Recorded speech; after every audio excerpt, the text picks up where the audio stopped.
Learning English is not at all difficult. It is just like learning any other language.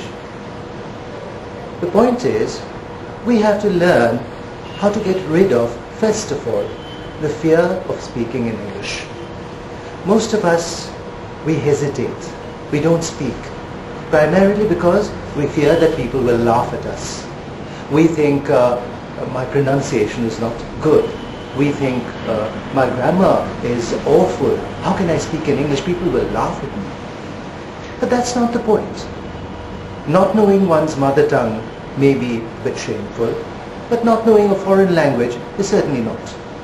The point is, if you can speak one sentence in English and you can communicate, that is the key word, to communicate. If you can communicate, then I do not think that a few errors here and there in pronunciation or in grammar are real reason to stop you from speaking in English. Let us remember that English is a tool, a means for communication, and just that, nothing more. You need to say something because you have something on your mind and you need to transmit it to somebody else. Now, in order to do this, English is one of the things that you're using. It's a tool. It's a tool that you are using. Like Assamese, like Hindi, like any language, like French or Spanish or Italian, any language in the world indeed. So what you need to do is concentrate on getting the idea across. That is all that you need to do. Got it? A little while ago, I met a student, a young man called Arfan, and I had this bit of conversation which was recorded. I want you to listen. You will note that Arfan is speaking with a pronounced regional accent, but that doesn't deter him from speaking to me. And he is actually getting his idea across, and that is what matters. The idea is, when you are communicating, it is not just the voice that you're using. Communication is a total package.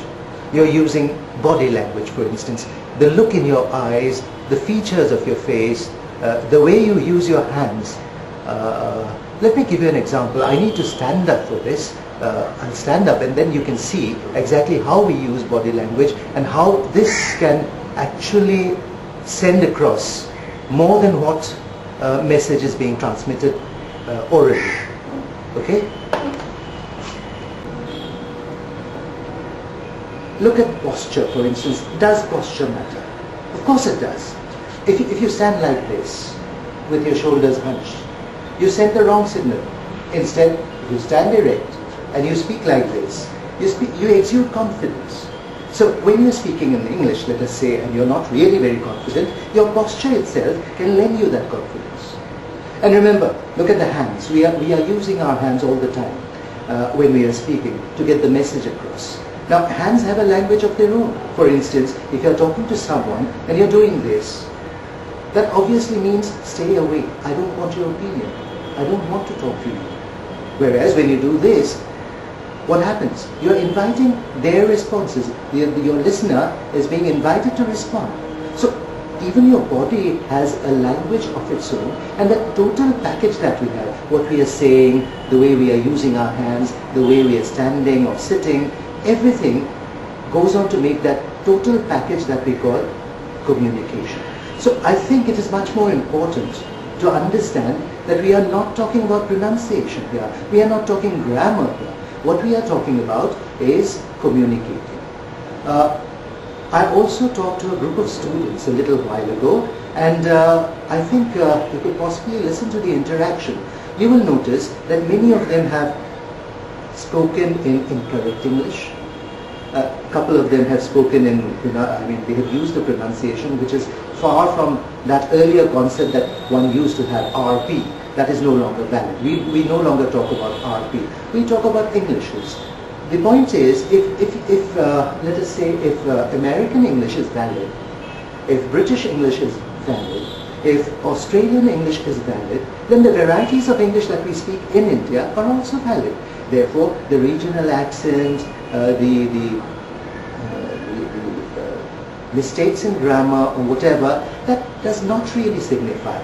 Mainly what you need to do is you need to understand, you need to tell yourself that I do not need to be obsessed with getting it just so.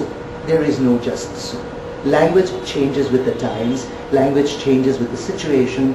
Language is something that is so very flexible. Remember that. So get rid of that fear. The only thing that you need to do is to keep in mind that you have to have exposure. The more exposure, the better your language. That is, you read a lot, you listen to the language as much as you can, write as much as you can, and most importantly, speak it whenever you get the chance.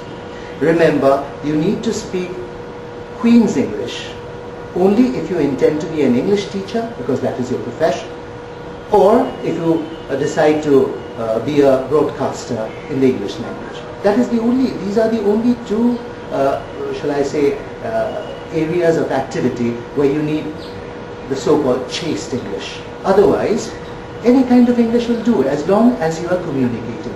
That is the most important thing that you need to do. A little while ago, I went to the library. There, I met Devorshi. And I spoke to him, and I want you to see that clip. You will notice Devorshi is speaking an English which is quite unaccented, and that is something that makes his speech very legible, easily understandable. But you will also parallelly notice, if you have listened carefully, you will notice that his pronunciation is far from perfect. His grammar is far from perfect. The reason is, when we are writing something, it is recorded. People can go back to it over and over again. They can examine it, they can find out flaws, and then they can point out the flaws to you. But when you are speaking, what is said, and then it disappears. There is no record of it. As a result, what happens is, we have a greater freedom from fear, the fear of being pointed out as a standing example of mistaken English or something silly of that sort. So we don't need to fear that when we are speaking. Alright? What we need to fear is the inability to communicate. We need to communicate. The inability to communicate would be something to fear. But we don't need to fear that. As we've already seen, we have the words we need. Simple words are good enough. We don't always have to use very difficult words. So simple words are good enough, simple sentences are good enough, simple pronunciation, simple grammar, anything. Just get the idea across. Just do that. And that, I think, is the ultimate aim of communicating in whatever language. Therefore, it's the same in communicating the English language. In the English language. That is what I mean. Now,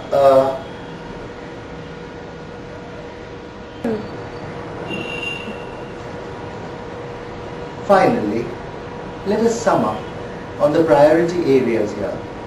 First of all, get rid of the fear. Get rid of your fear of English. It is just a language like any other language, and it can be learnt. Very simple. Secondly, I want you to understand that English is just a tool for communication. It is not something that is related to things like, let us say, social status or anything of that sort. It merely has to do with communication. It is a tool for communication, nothing more, nothing less. Keep that in mind. Number three, you need to remember that we no longer talk about just one variety of English as the ideal, that we want this kind of English and only this kind of English will do, nothing else will do. The world has changed. We've gone global. And now any variety of English that you use, provided it is legible, it certainly is acceptable. We talk about Englishes nowadays. We don't talk about only English. Therefore, please, for heaven's sake, do not have one target kind of pronunciation, in your mind and try to achieve that. If you can do it, fine, but it's not necessary. All you have to do is speak. Just speak in the language. How you speak it doesn't really matter that much. Remember also that when we talk about communication skills, it's not just what we say. Communication is the total package that includes the words that we say, It includes our facial expressions, it includes our gestures, it includes our posture, it includes things like eye contact. All these things come under one particular package that we call communication. Remember that. And finally, develop confidence in yourself. Begin by telling yourself that you can. Because if you say you can, then very soon you'll find out that you truly can. Best of luck.